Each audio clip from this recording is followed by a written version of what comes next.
Bem-vindos a mais uma leitura de um livro de Osvaldo de Castro, Os Notáveis Casos de Chico Xavier.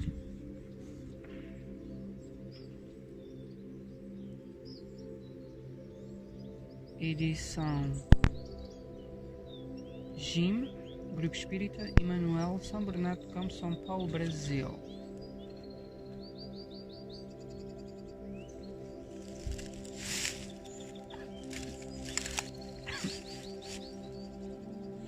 Apresentação: médico de respeitável currículo e grande amigo de Francisco Cândido Xavier, o Dr. Osvaldo de Castro sempre demonstrou em sua vida longa e profícua a retidão do caráter e a bondade extrema que se evidenciam nas inumeráveis cirurgias e consultas gratuitas realizadas em Uberaba e na capital paulista. Em 1954, foi estudar medicina em Uberaba. No seu último ano de faculdade, 1959, Chico mudou-se de Pedro Leopoldo para Uberaba e Dr. Osvaldo, com ele, passou a conviver por mais de 4 décadas. Parte pequena desse convívio é expressa nos depoimentos dos notáveis casos de Chico Xavier que apresentamos ao caro leitor. Trata-se de um livro diferente.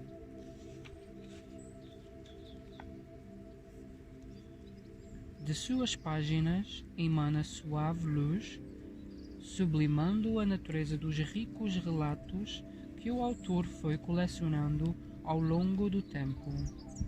Raras pessoas tiveram, como ele, a felicidade de conviver tão intensamente com o Chico. Do mesmo modo que ocorreu com a obra inesquecível Chico, que o saudoso Romeu Grisi confiou ao GEM, com a coautoria de Gerson Sestini. Os casos e as vivências citadas pelo ilustre médico refletem o fulgor espiritual de Chico Xavier, que tanto nos ensinou durante quase todo o século passado. Torna-se também evidente nos relatos do respeitado cirurgião plástico a constante presença da mediunidade de Chico. São muitas as revelações. Por exemplo, sobre a cirurgia a que o médium se submeteu no distante 1968, são muito interessantes os fatos ocorridos antes, durante e depois do acto operatório. Os nomes citados pelo Dr. Osvaldo no decorrer destas páginas são de pessoas conhecidas no movimento espírita. Tarsila do Amaral é a ilustre pintora natural de Capivari, São Paulo. Tivemos, para esta edição deste livro, a importante colaboração de Leo Strumilo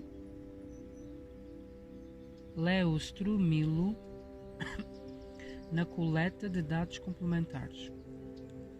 Leo, como o autor desta obra, foi amigo e companheiro do saudoso José Gonçalves Pereira, fundador da Casa Transitória Fabiano de Cristo, situada na zona leste de São Paulo.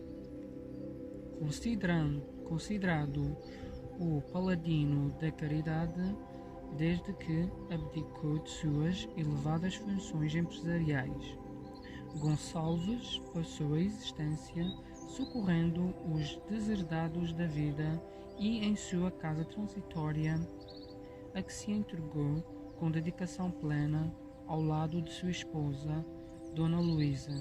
Recebeu o autor deste livro, que lá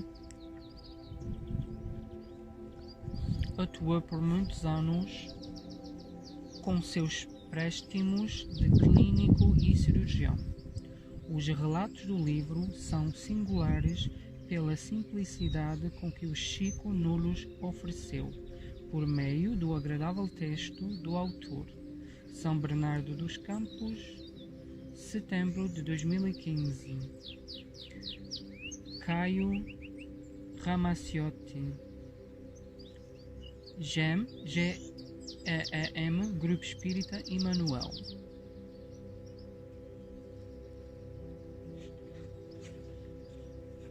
Introdução.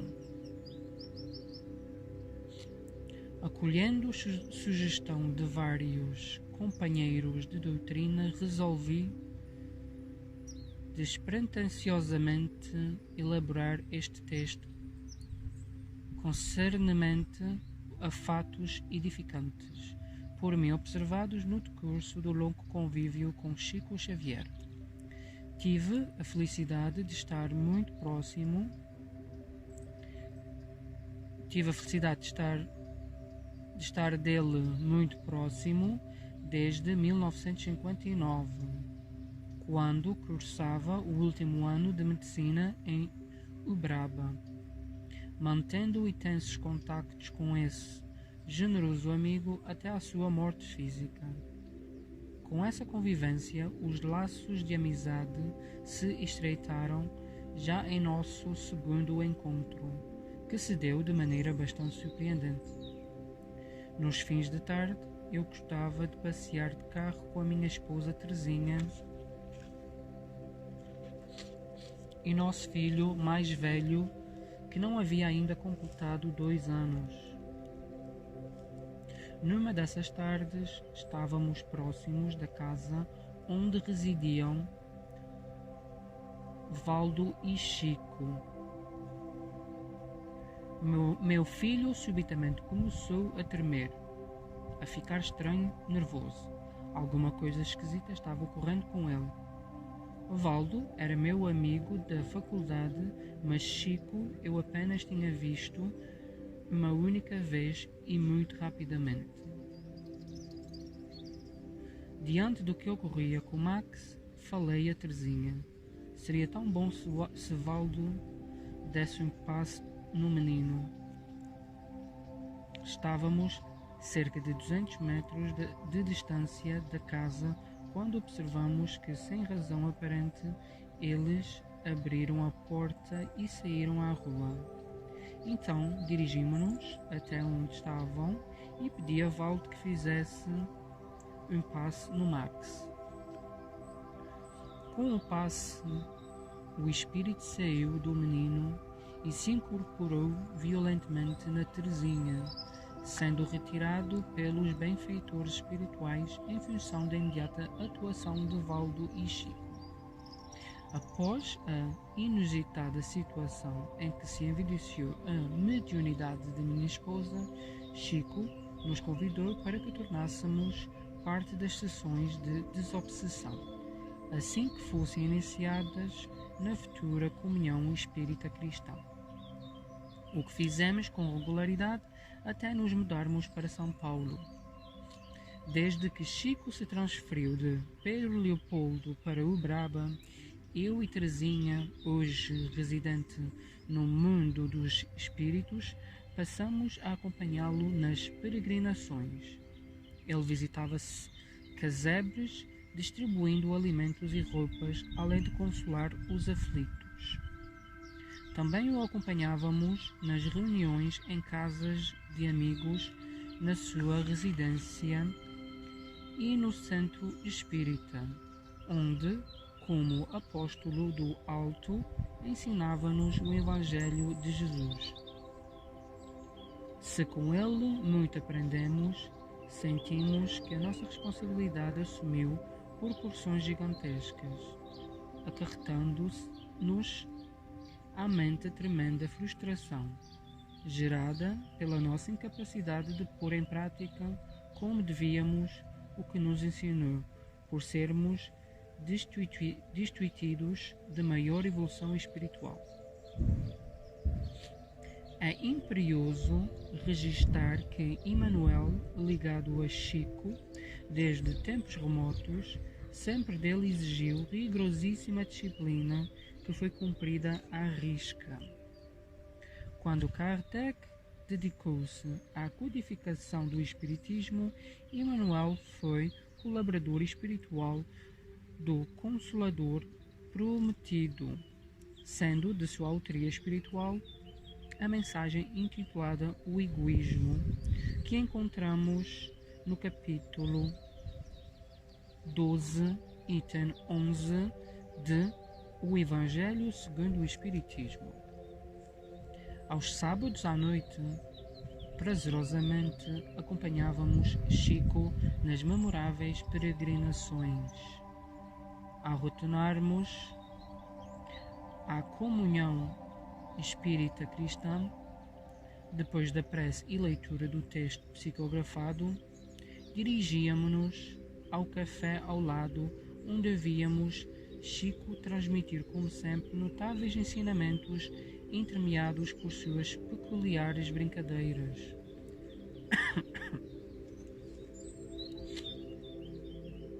Ao terminar o curso médico em Uberaba, transferi-me para São Paulo com a recomendação de Chico para que procurasse José Gonçalves Pereira, o seu Gonçalves. Na companhia de Joaquim Alves, o Jô, de Bissoli, Isaurinha, doutora Isolda e outros amigos, eu tomava parte no culto do Evangelho no lar aos domingos, na sua residência. Atendi pacientes na casa transitória durante 10 anos. Por orientação de Chico, sou um dos fundadores do Centro Espírita União, dirigido pelos amigos Nena e Galvez, onde Chico atuava como médium quando vinha a São Paulo e alegremente varava a noite atendendo ao público e autografando livros. Chico gostava de estar no meio do povo. Parafrascando o grandioso apóstolo João Evangelista a respeito de Jesus, se fosse possível registar todos os notáveis feitos de Francisco Cândido Xavier realizados no discurso do seu insuperável mandato mediúnico, não haveria espaço nas bibliotecas para conter tantos livros. A gloriosa expressão de Paulo de Tarso, o apóstolo dos gentios, é perfeitamente aplicável a Chico Xavier. Não sou eu quem vive, mas o Cristo vive em mim. Osvaldo de Castro, São Paulo, setembro de 2015.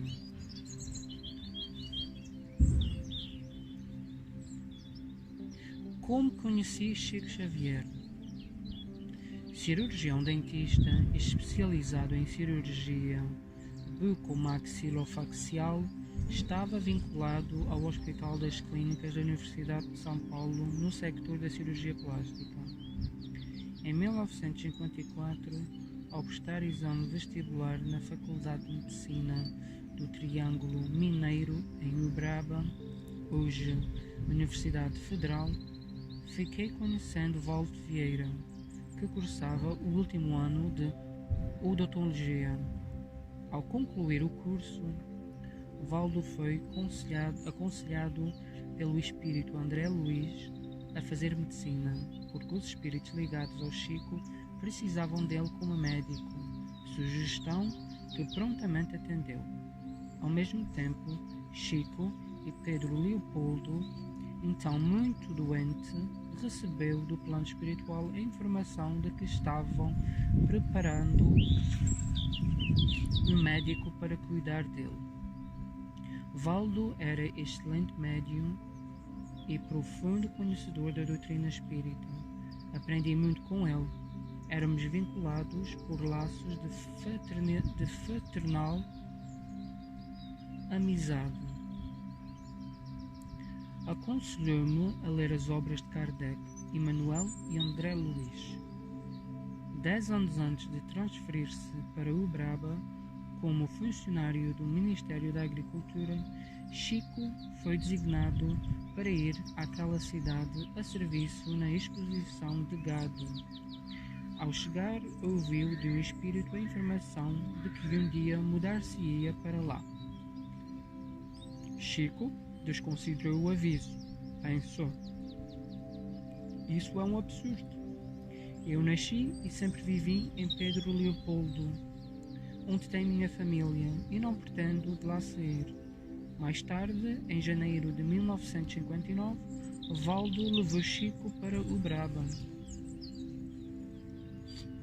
No período de transição da mudança, receberam, em parceria, o livro Evolução em Dois Mundos, cujos capítulos foram psicografados alternadamente.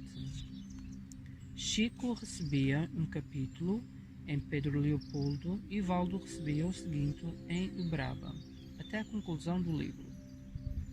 Logo que Chico passou a residir em Uberaba, pudemos abraçá-lo pessoalmente. O primeiro contacto foi rápido, mas lembro-me de que ele me falou: estou escutando que o Dr. Francisco Fajardo vai ajudar o senhor nas cirurgias. Referia-se a um médico do plano espiritual.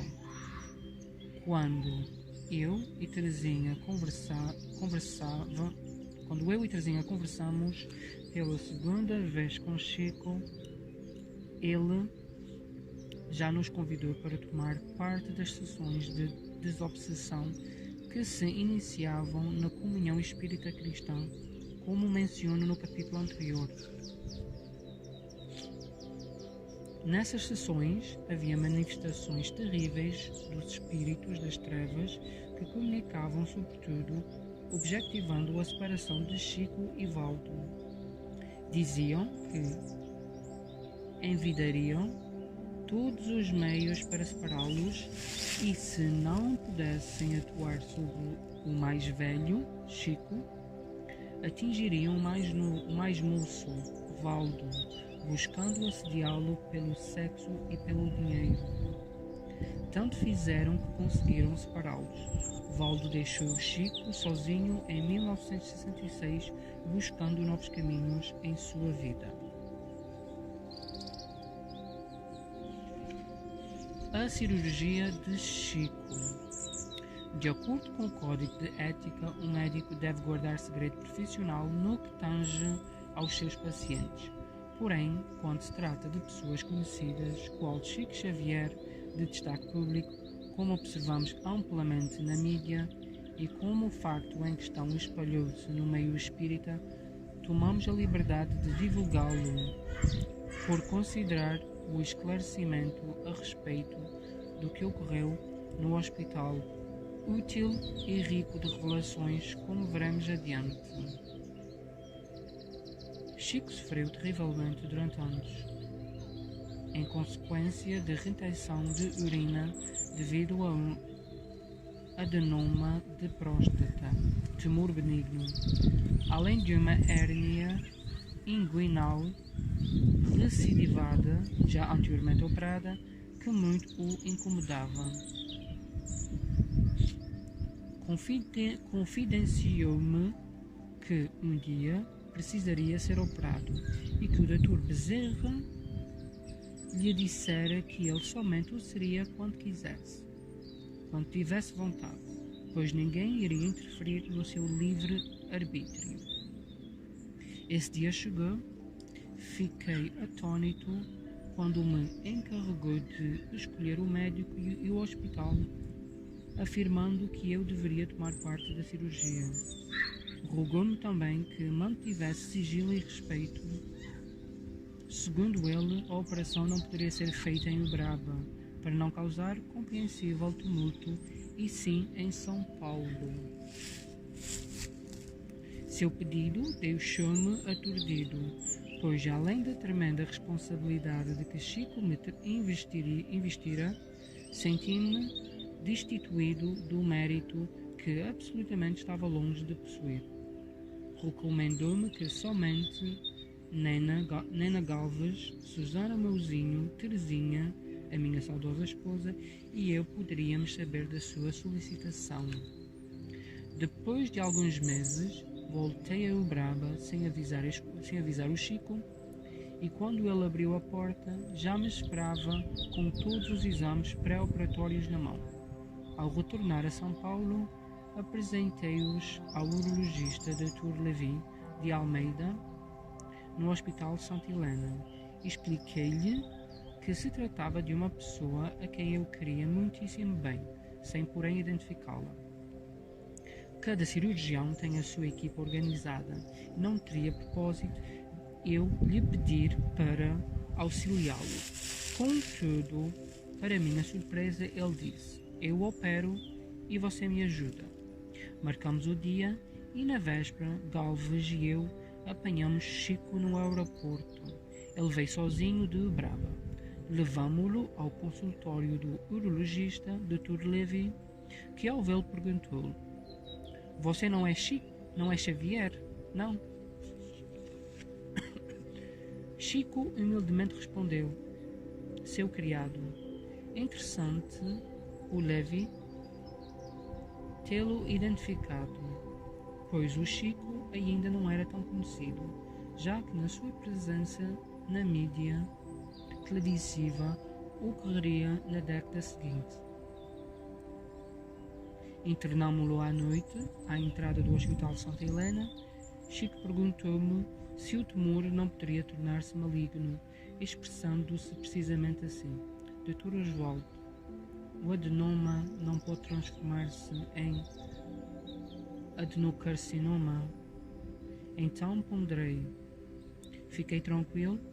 A imagem radiográfica está muito nítida. O tumor é benigno.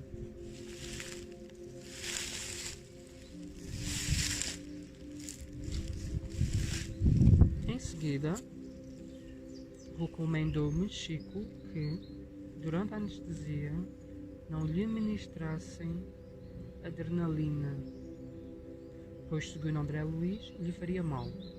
Acomodou-se no quarto 72 e foi operado no dia 29 de agosto de 1968. Dona Erna presidia a Fundação Antônio e Helena Zereiner, em substituição aos seus fundadores Antônio e Helena, falecidos. Tratava-se de um casal de alemães, como também era alemã Dona Erna, amiga e pessoa da absoluta confiança deles. Ao saber que Chico estava internado, ela deu ordem para que fosse instalada uma extensão telefónica no quarto, a fim de que ele pudesse comunicar-se com os familiares de Pedro Leopoldo, e foi visitá-lo. A presença de Dona Erna lhe causou surpresa. Ele já a conhecia havia algum tempo, porém ignorava que o Hospital Santa Helena pertencesse à fundação dirigida por ela. A respeito dessa nobre dama, ouvi do Dr. Américo Zuppi, diretor clínico do hospital, o surpreendente depoimento. A Fundação Antônio e Helena Zereiner não existiria mais não fosse Chico Xavier. Quando ambos faleceram, Dona Erna assumiu o controle da fundação, mas houve um longo processo judicial provocado por terceiros que objetivaram transferir a fundação para a Alemanha. Nesse período, Dona Erna visitava o Chico com frequência em Pedro Leopoldo e era orientada espiritualmente por Bezerra de Menezes e pelo casal Antônio e Helena Zereiner. Dona Erna ganhou a causa e a fundação continuou suas atividades no Brasil. No quarto que lhe fora reservado, Chico visualizou aparelhos espirituais nos 4 cantos do teto, e Dr. Bezerra e explicou que esses equipamentos eram resultantes de preces feitas em favor do paciente que o antecedera naquele leito. Durante a primeira noite no hospital, Dr. Bezerra o conduziu, em espírito, numa espécie de elevador, até ao local que lhe pareceu estar situado no subsolo, onde havia uma enfermaria com pacientes internados. No dia seguinte, explicou-lhe. Como a Fundação praticava muita caridade no Hospital Santa Helena, o plano espiritual tinha por ela especial carinho, e os desencarnados no hospital eram conduzidos àquele local onde recebiam os primeiros socorros, para depois serem encaminhados a outros sectores de atendimento no plano espiritual. Muitos anos depois, o anestesista que acompanhava minhas cirurgias, Dr. Leonardo Gillen, foi informado de que o hospital havia sido vendido a um plano de saúde que, necessitando ampliá-lo, construiu outro prédio no terreno ao lado. Ao serem feitas as escavações para os alicerces da nova edificação, foi encontrada no subsolo, para surpresa de todos, uma enfermaria, cuja existência era desconhecida, não havendo mesmo planta alguma a ela referente. Foi a essa enfermaria que o Dr. Bezerra levou o Chico, conforme já mencionei, certamente em um elevador espiritual. Quando ele foi conduzido no centro cirúrgico, acenava aos circunstantes com o seu sorriso de sempre. Informou-nos depois da operação que Mainey permaneceu nele incorporada durante 48 horas. O colega que cuidava da anestesia, Dr.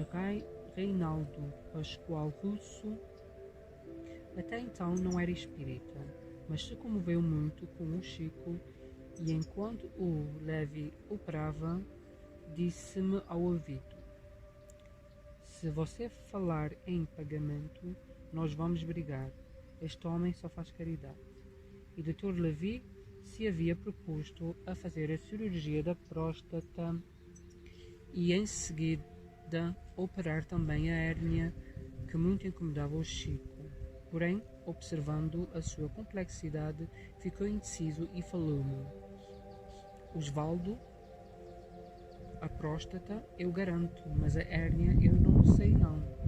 Preocupado pensei: o Zupi bem poderia estar aqui, pois tenho a certeza, propor-se-ia a operar. Parece incrível, recordo-me bem até hoje, como se tivesse me ouvido. Imediatamente o Américo Zupi entrou na sala e, sorrindo, perguntou: precisam de alguma coisa? Levi, aliviado, pediu-lhe que operasse a hérnia, o que Zupi fez com extrema solicitude. Nena, Galves, Susana e Teresinha permaneceram no quarto fazendo vibrações e preces. E em determinado momento, um espírito amigo falou à Nena que o Zupi, seu amigo de infância no bairro do Brás, em São Paulo, operava a hérnia do Chico. A despeito de ser o diretor clínico do hospital e excelente cirurgião, não estava programado que ele operasse a hérnia do Chico e sim o Levi de Almeida. Concluído o procedimento cirúrgico, fui ao quarto e, ao entrar, eu lhes contei. Correu tudo bem. A hérnia foi o Zupi que operou. Correu tudo bem, a hérnia foi o Zupi que operou. Um dos acompanhantes observou: nós já sabíamos, o espírito contou à Nena. No período pós-operatório, foram mantidos aparelhos fluídico-espirituais no quarto até a retirada da sonda, e os espíritos faziam fila para visitá-lo, o que emocionava muito o Chico. Lembro-me de um momento em que ele exclamou: Alta de Souza, por considerar oportuno, tomo a liberdade de relatar o seguinte fato. Chico descreveu, com minúcias, a presença do meu avô no quarto do hospital. Chegou a fazer-me uma impressionante revelação. Eu o estou achando muito parecido com o senhor. O meu pai sempre falava da semelhança entre mim e meu avô. Agradavelmente surpreso, eu lhe perguntei: ele está sozinho? Explicou-me Chico: não, está acompanhado de um negro que, identificando-se por Amaro, informa que nasceu escravo da família em Candeias, Minas Gerais. Amaro diz que, numa reencarnação passada, foi pai de seu avô e, em decorrência de desavenças, expulsou-o de casa. Desencarnado e tomado pelo remorso, no plano espiritual pediu aos seus benfeitores para reencarnar como escravo de seu avô. Seu pedido foi atendido e na nova existência ambos moraram na fazenda em Candeias. Como foram pai e filho na vida anterior, Amaro, pai, e meu avô, filho, haviam entre eles grande afinidade. Confirmando o que Chico revelou, ouvi meu pai que meu avô, filho do dono da fazenda, e Amaro cresceram juntos e desde a infância tornaram-se amigos inseparáveis. Como os escravos eram considerados um objeto qualquer, sendo meu avô um dos herdeiros da fazenda, ele arquitetou um plano de comprar dos outros herdeiros os seus irmãos, a parte referente a Amaro. Assim, já moço, quando conseguiu a quantia necessária, comprou a porção dos irmãos e concedeu alforria a Amaro, dando-lhe a agradável notícia: Amaro, você agora é livre e eu vou tentar a vida no estado de São Paulo. Amaro suplicou-lhe: patrãozinho, e se o senhor permitir, eu irei junto? Só a morte pode nos separar. Como vimos, nem a morte conseguiu separá-los. Ao receber alta, Chico pediu ao Galvez que avisasse o meio espírita, permitindo então as visitas. Antes de deixar o hospital, percorreu-lhe as dependências, cujo ambiente tornou-se impregnado de perfume, distribuindo rosas a cada pessoa que encontrava. Fez questão de ir à cozinha despedir-se dos atenciosos empregados. Dona Erna recomendou à tesouraria do hospital que a fundação pagasse todas as despesas. Também o médico aceitou remuneração.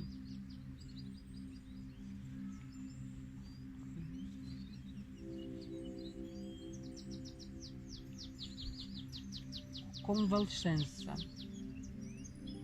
Quando Chico recebeu alta, antes de ir à casa de Galvez, saímos do hospital e fomos diretamente à casa de Tarsila do Amaral, pessoa que ele quis visitar em primeiro lugar.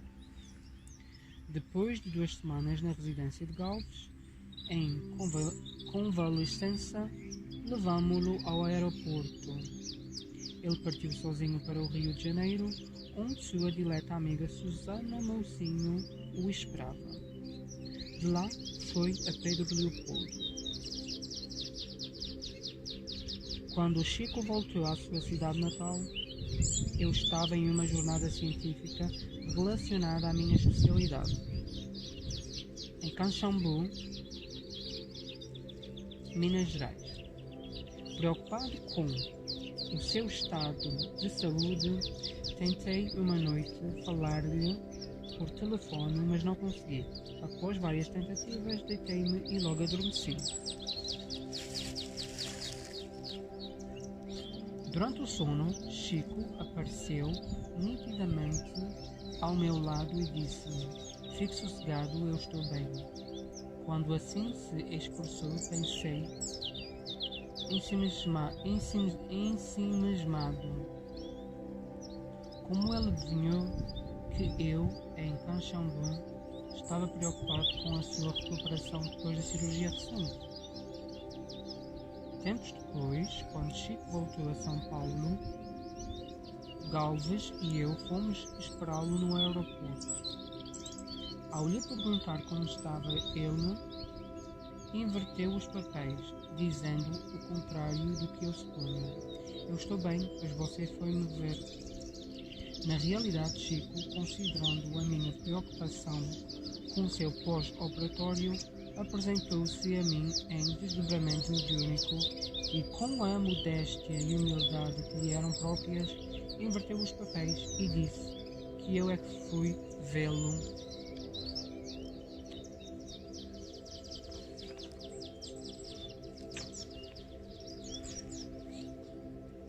Meu amigo Dr. Elias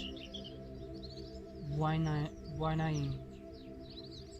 Em 1964, fiz parte da equipa que realiza sessões de materialização em Uberaba, com o médium Otília Diogo. Delas participaram um grupo de médicos e também Chico e Valdo.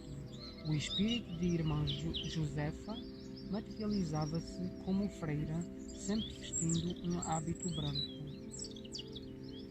Dessa equipa também participou o Elias Buanaim, médico do Instituto Dante Vazanense de Cardiologia de São Paulo.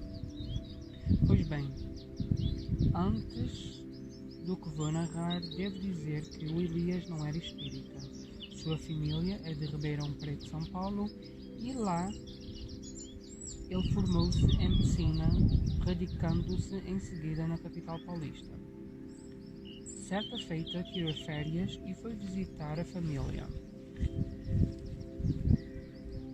Tomou o ônibus em São Paulo e, quando chegou à rodoviária de Ribeirão Preto, observou que estava de partida um outro ônibus para Uberaba, Minas Gerais. Pensou e resolveu: vou tomar este ônibus para Uberaba e conhecer Chico Xavier. A família veio depois. Ao chegar a Uberaba, como não conhecesse ninguém, pôs-se a caminhar sem destino definido, meditando sobre a decisão que lhe parecia estapafúrdia. O que vim fazer aqui assim tão de repente? Já anoitecia e seu projeto inicial, quando deixou São Paulo, era estar em casa com os familiares em Ribeirão Preto. Caminhou até uma praça que identificou como Rui Barbosa, tomou um táxi e comunicou ao motorista o seu desejo de visitar Chico Xavier. O taxista solícito lhe respondeu: eu levo o senhor até o centro onde ele atende. Voltou a meditar sobre o que viera fazer em Uberaba e indagou a si mesmo: por que não fiquei em Ribeirão Preto?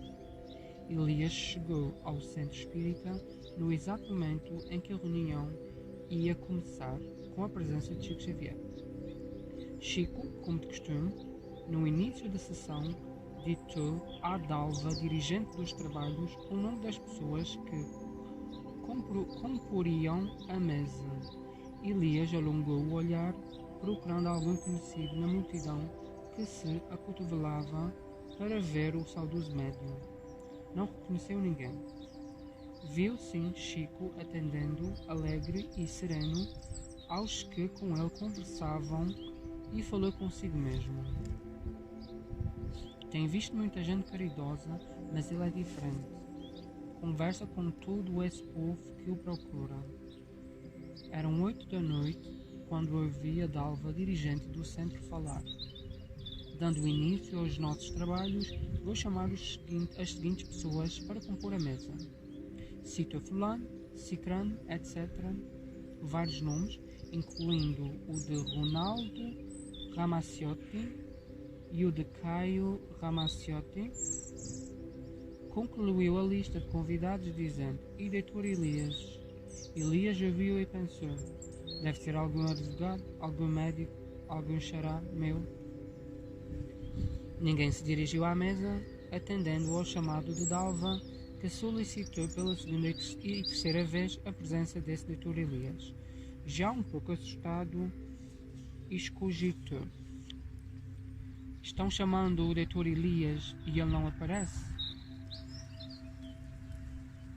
Pediu então a um garoto que lhe estava próximo para perguntar à Sra. Dalva o nome completo do Dr. Elias, que, com insistência, ela chamava. Dalva voltou às anotações e leu com dificuldade: Dr. Elias, Boain, e finalmente conseguiu falar Boanaim. Meu colega cardiologista, não sabendo o que dizer, sentou-se à mesa, na cadeira indicada. Não conhecia nada de espiritismo. Assustado, reprovou-se: por que não fiquei em Ribeirão Preto? Terminadas as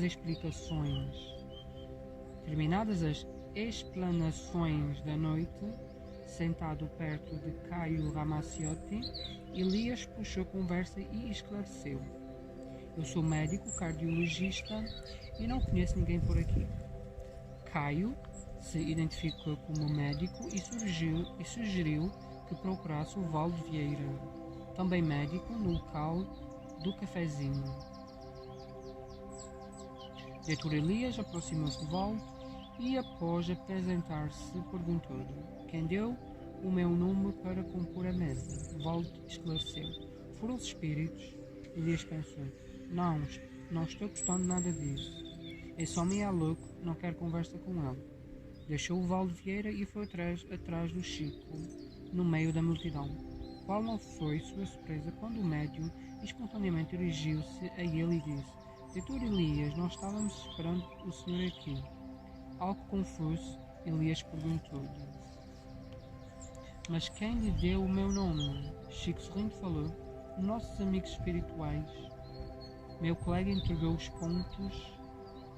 Emocionado, tornou-se espírita e passou a fazer parte, tempos depois, do grupo de materialização que citei no início deste capítulo. Fica bem evidente que, quando chegou, vindo de São Paulo, à estação rodoviária de Ribeirão Preto, Elias foi intuído por algum amigo espiritual a tomar o ônibus que dali partia, justamente naquele momento, para o Bravo, a fim de conhecer Chico Xavier.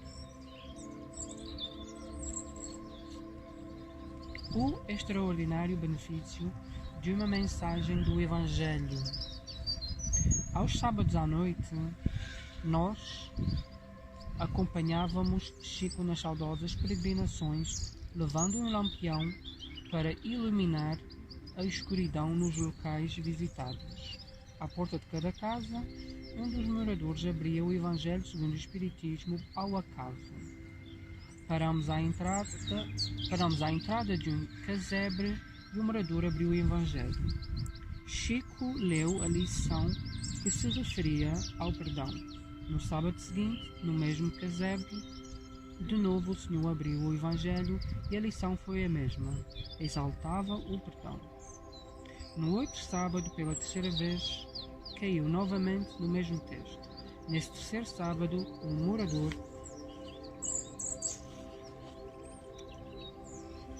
emocionado, assim lhe falou, expressando-se em seu linguajar simples: Seu Chico, se não fosse a leitura que o senhor fez, eu tinha matado o meu genro.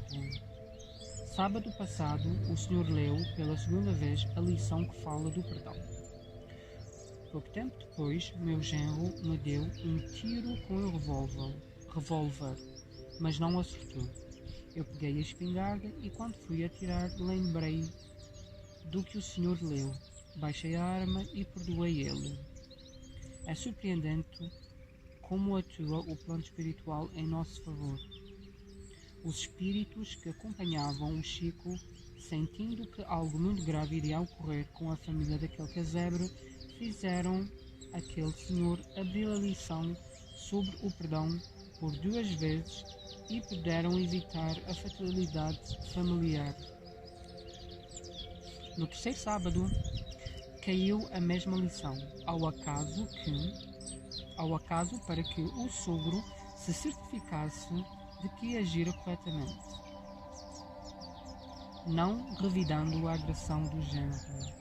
Naquele singelo ambiente com carência material e afetiva presentes, Chico foi instrumento da espiritualidade, evitando que uma tragédia de grandes proporções destruísse o lar. Essa lição que aprendi na peregrinação permanece comigo. Quanto bem o meu querido amigo espalhou pelo mundo em sua existência. O bancário de Belo Horizonte. Trata-se de uma situação real muito triste, mas com um final feliz. Havia em Belo Horizonte um bancário que apreciava a pescaria. O casal tinha uma filha que completara 2 anos de idade. Num domingo foram pescar e a levaram. Ele pescava com a esposa e a filha numa canoa.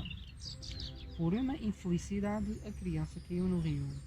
O bancário pulou para salvá-la e, quando conseguiu apanhá-la, ela já estava morta. Desesperado em prantos, com a menina nos braços, fez o juramento de nunca mais pensar em pescaria. Com profundo sentimento de culpa, a vida dele não tinha mais sentido. Não saía de casa a não ser para o trabalho. Deixava o lar cabisbaixo, conversava pouco, cumpria o seu dever no banco e voltava para casa. Tempos depois, o casal teve outra filha. Quando ela completou 2 anos, no domingo, o bancário comentou com a esposa: "Hoje me deu uma coisa. Me deu uma vontade irresistível de pescar e vou levar nossa filha." A esposa, assustada, refutou: "Você está doido. Então eu vou junto e ela não vai entrar na canoa." Foram no mesmo lugar da tragédia. Ao chegar ao local da pescaria, a menina assustou-se e, bastante nervosa, exclamou ao pai: "Cuidado, papai, senão eu vou morrer de novo." Que pescaria o quê?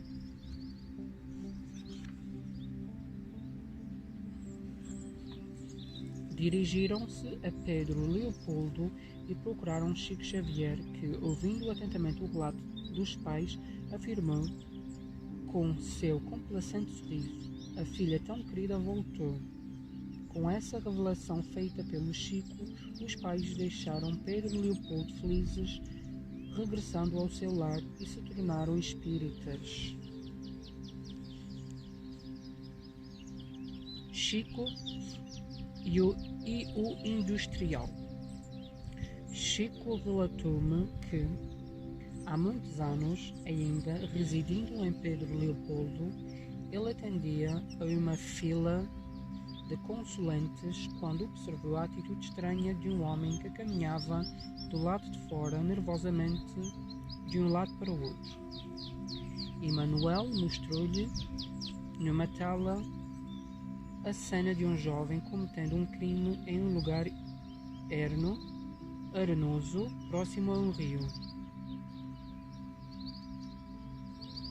Acabara de matar uma pessoa, dando-lhe pancadas na cabeça com um saco de areia improvisado.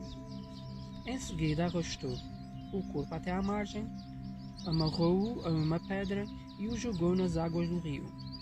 Emmanuel ponderou ao Chico que somente abordasse o assunto se o próprio senhor o provocasse, caso contrário, que ficasse quieto.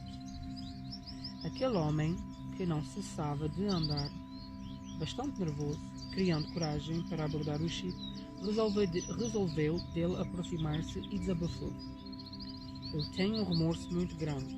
Há mais de 30 anos cometi um crime." Surpreso, o senhor ouviu a resposta do médium: "Eu já sei," e narrou-lhe o que vira na tela mostrada por Emmanuel.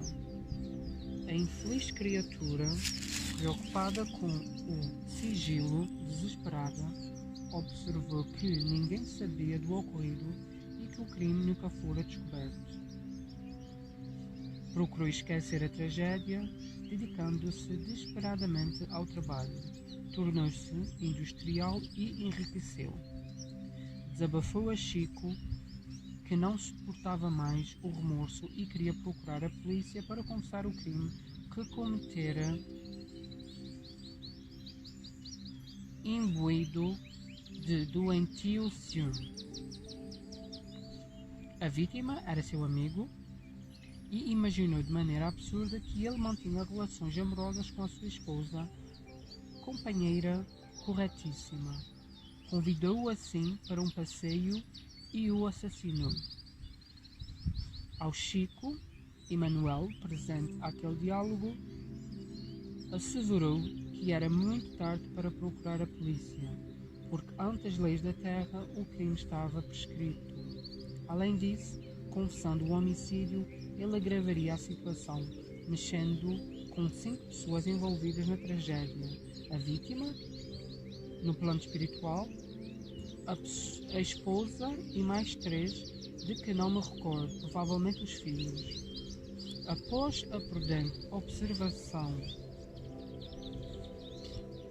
de seu mentor, Chico disse ao industrial: eu não quero saber qual é o seu nome e nem de onde o senhor é. Emanuel lhe recomenda que faça, como a sua situação financeira é muito boa, o máximo de caridade que puder até ao fim da sua vida, pois a prática da caridade sensibilizará a vítima e atenuará a ação perniciosa dos obsessores. E Chico concluiu: assim procedendo, o senhor não ficará livre do julgamento no plano espiritual, mas a sua pena será abrandada. Chico e a sua professora. Certa vez, com minha esposa, Terezinha, ao entrarmos na casa do Chico, encontramos-lo chorando junto à mesa. Perguntei-lhe o porquê das lágrimas. Ao que respondeu: choro de emoção. Hoje é o dia do aniversário da minha professora.